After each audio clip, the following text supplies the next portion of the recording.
we're in 2025. I've just completed my A license. So much of it was done on the computer, but you do your sessions still with pen and paper. Can you explain why? I know, just that still a bit that old-fashioned one in me. I don't know whether, if it was good enough for Roy Hodgson being in the game for 50 years. To be honest, it's not pencil. I have got the fancy pens with all the different colours. This one? It's just fun. No, like the fine lines. What have we got here? I've not got all the colours here, but it's like these ones with the greens and blues and all of that. I just really like writing stuff down. Even I've got a little diary that I have that I write in, and my first coaches that I learned under Steve Clark and Roy Hodgson had the 4-pitch paper and pens, and that's what I like. The only problem is it's got boxes and boxes everywhere. I want to ask you, what drill would you put on for, let's say, 3 or 4 strikers that you have available after a session wanting to do a little bit of practice? Okay, so something like typical of, firstly, you'd probably look at opposition for the weekend. I think especially now, you'd be sort of thinking about, what does that look like?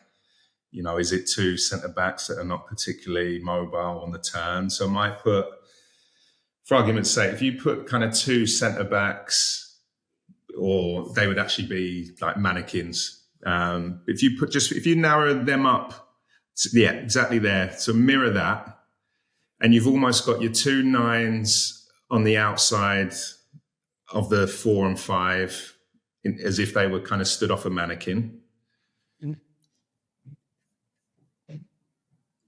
And then if you put like a 10, so if you got the 9 and the 10 actually there, but then you might have what might be an 8 then. You might all of a sudden have 2 or 3 midfield players that come over and want to do a bit of finishing. So if you put that player sort of if you sort of straddle that player in between, if you get it closer to the D, but further back towards the centre circle, so it's straddling the dark and the light, higher up, that's the one. Okay. With this, the dynamics of it might change a little bit, but if you then put as if it was 2 midfield players parallel with that 8, but quite tight. Here? But as if they were mannequins. If you put them in the red and the black. Okay, no problem.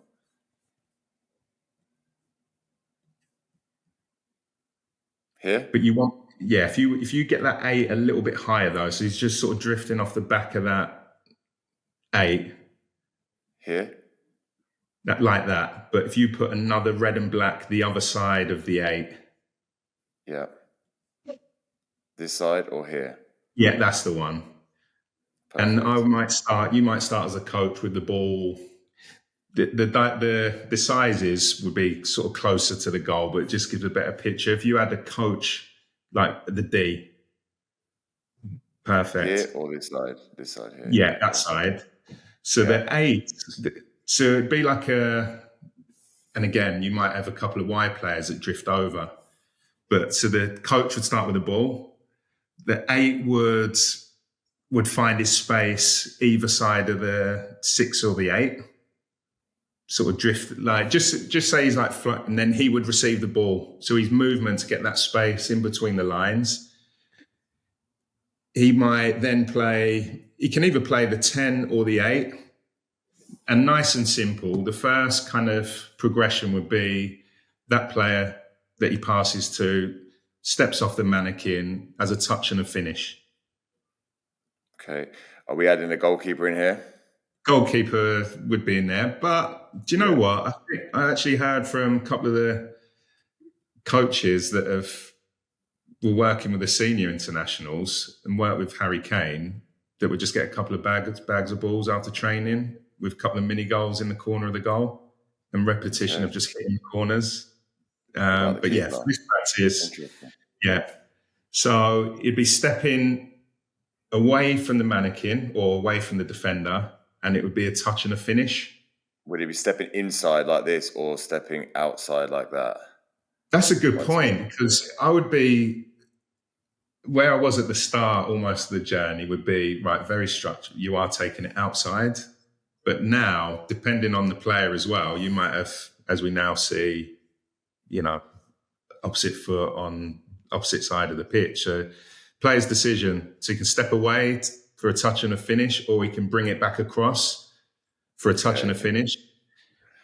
Would you be encouraging him here to put it in the far corner like this or reverse it inside?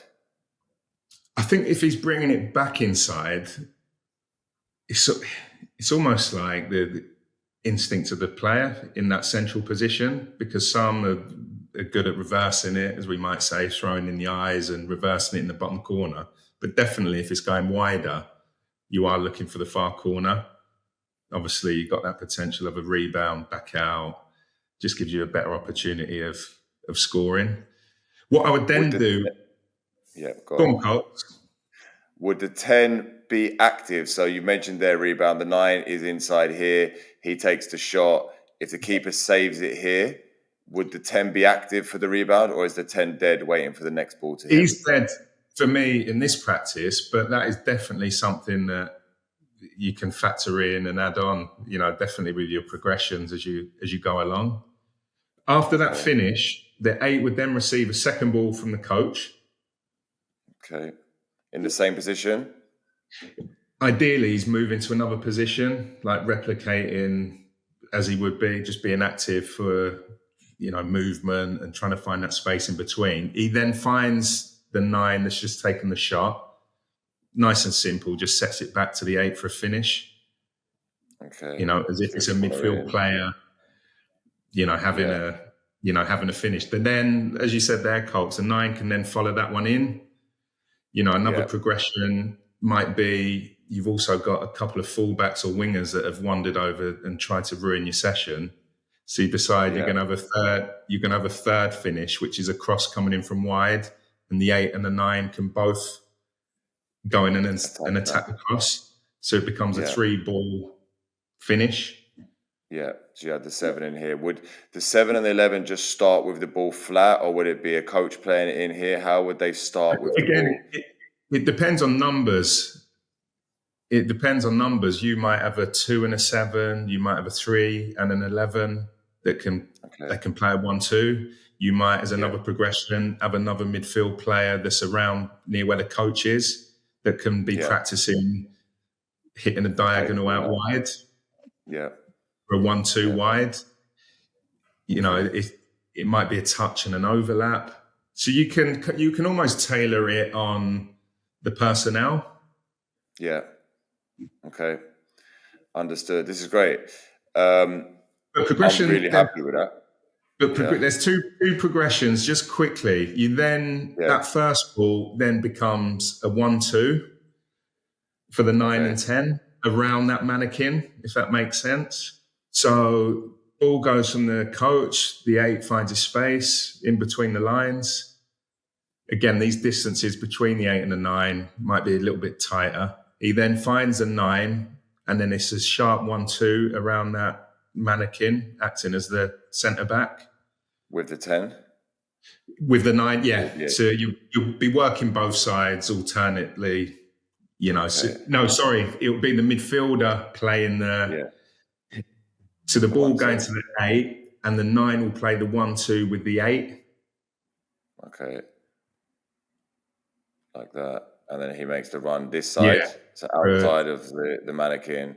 Yeah, for a finish. Here, and then shots off. Okay. And then one element of this would be working on a little bit of the timing of the movement from your strikers. So it's not you're just standing on the mannequin, touching a finish or 1-2. It's ball into the 8. Might be 8's got his head up, looking for that connection. Then a sharp movement to receive. Yeah. To either touch and finish or play that bounce pass.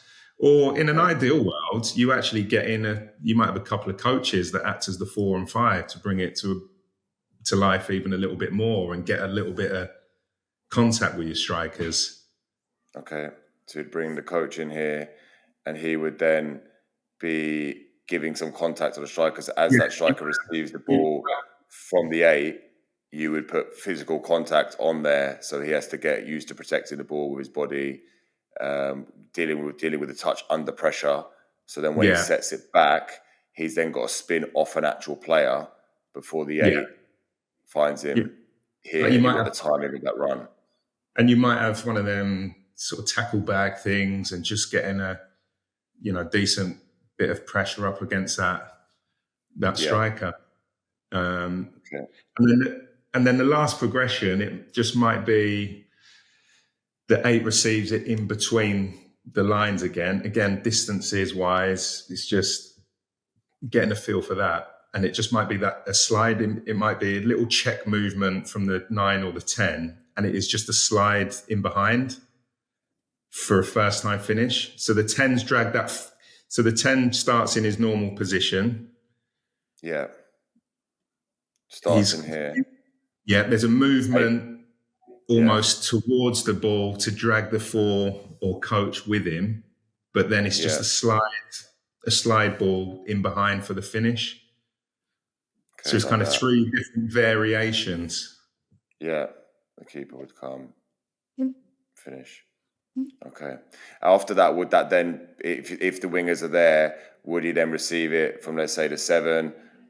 If there's an overlap, as you mentioned earlier, for the 2 is then crossing it for the 4. Yeah. Sorry, the 2 is then crossing it for the 10. One of the key bits, especially in the wider areas in that last phase of that attack, is it might be the opposition again. You might have identified a weakness where there's a decent area in the cutback zone. So that cross wide is a cutback. They might be weak in fullback areas, so that cross might be a dink to the back post or a ball flashed across the yard. It's kind of, I think the more I coached, the more I started introducing that. I think at the start it was just generic kind of touch and a finish, or just, I play it back to you, just simple stuff. But now it's almost individual development, it's opposition, and it's kind of game plan related.